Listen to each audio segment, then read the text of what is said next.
بسم اللہ الرحمن الرحیم۔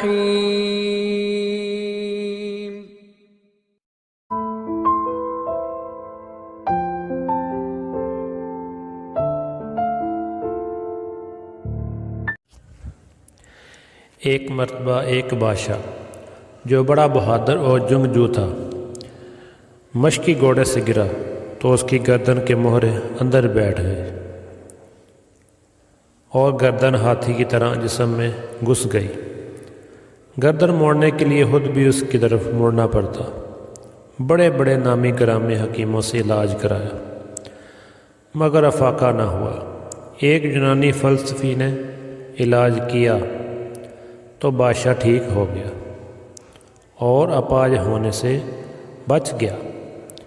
کچھ عرصے کے بعد وہی یونانی فلسفی اپنی کسی ضرورت کے تحت بادشاہ کے پاس آیا تو بادشاہ نے اس کی طرف بالکل بھی توجہ نہ دی۔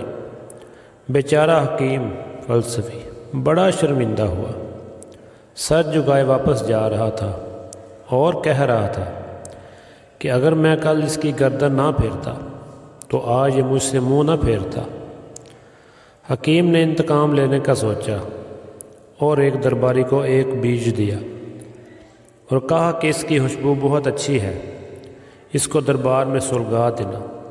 یوں ہی بیج کو اگر دان پر رکھ کر سلگایا تو اس کی خوشبو کی وجہ سے بادشاہ کو چھینک آئی اور بادشاہ کا سر اور گردن پہلے کی طرح ہو گئے۔ بادشاہ نے فلسفی کو ڈھونڈنے کے لیے بہت لوگوں کو دوڑایا مگر فلسفی نہ ملا۔ سعدی رحمۃ اللہ فرماتے ہیں، محسن کے احسانات کا اعتراف کرنا ضروری ہے، ورنہ کبھی ایسا بھی ہو جاتا ہے کہ اس احسان کی بندش ہو جائے اور دنیا دیکھ کر کہتی رہے۔ اسی لیے تو قتل عشق کا منع کرتے تھے، اکیلے پھر رہے ہو یوسف بیکار ہو کر۔